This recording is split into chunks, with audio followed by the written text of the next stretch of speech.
ওকে, 5 সেকেন্ডে দশম অধ্যায়ের এই অঙ্কগুলো সমাধান করতে পারবেন। বড় বড় অঙ্ক এমসিকিউ এর জন্য, যে এই অঙ্কগুলো যদি এমসিকিউতে আসে তখন এগুলো এভাবে করতে পারবেন। আর হচ্ছে যদি রিটেনে আসে, অঙ্কটা করার পরে হচ্ছে অঙ্কটা হয়েছে কিনা সেটা চেক করতে পারবেন সহজেই, যে উত্তরটা সঠিক কিনা অন্যের কাছে জিজ্ঞাসা না করেই। দেখো হচ্ছে কোন কোন অঙ্কগুলো আমরা করতে পারবো, কোথায় প্রাবল্য শূন্য, কোথায় প্রাবল্য সমান, কোথায় বলের প্রভাব নেই, কোথায় লব্ধি বল শূন্য, কোথায় তীব্রতা সমান, কোথায় তীব্রতা শূন্য, কোথায় বা কোন বিন্দুতে স্থাপন করলে চার্জ দেওয়ার কোনো প্রভাব থাকবে না। এতগুলো অঙ্ক আমরা হচ্ছে এই শর্টকাটে হচ্ছে আমরা এমসিকিউতে আসলে সলভ করে ফেলতে পারবো। ইভেন যদি আমার রিটেনে আসে তাহলে আমি আমার উত্তরটা হয়েছে কি না সেটা চেক করতে পারবো।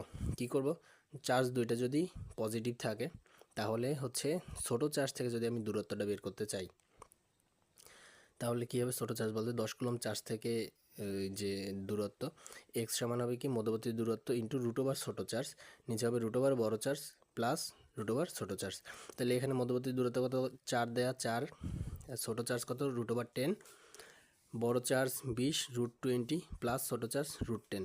এখান থেকে তোমার হচ্ছে ক্যালকুলেটারের সাহায্যে মান বের করে নিলেই হবে।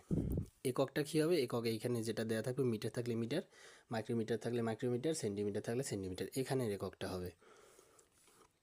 আর যদি বড়টা থেকে দূরত্ব চাই যে 20 কুলম্ব চার্জ থেকে কত দূরে প্রাবল্য শূন্য প্রাবল্য সমান এই অঙ্কগুলো থাকে, তাহলে বড় চার্জ থেকে দূরত্বটা কী হবে, এই যে এখান থেকে যে রেজাল্টটা বের হবে মধ্যবর্তী দূরত্ব থেকে এই রেজাল্টটা বিয়োগ করে দিলেই আমার বড়টা থেকে দূরত্ব পেয়ে যাব। আচ্ছা, আর একটা যদি প্লাস থাকে আর একটা যদি মাইনাস থাকে তখন কি হবে, সব কিছুই আগের মতনই, শুধু হচ্ছে এখানে বড় চার্জ থেকে ছোট চার্জটা কী হবে, বিয়োগ যাবে। এখানে বড় চার্জ থেকে ছোট চার্জ বিয়োগ যাবে, বাকি সব কিছু সেম।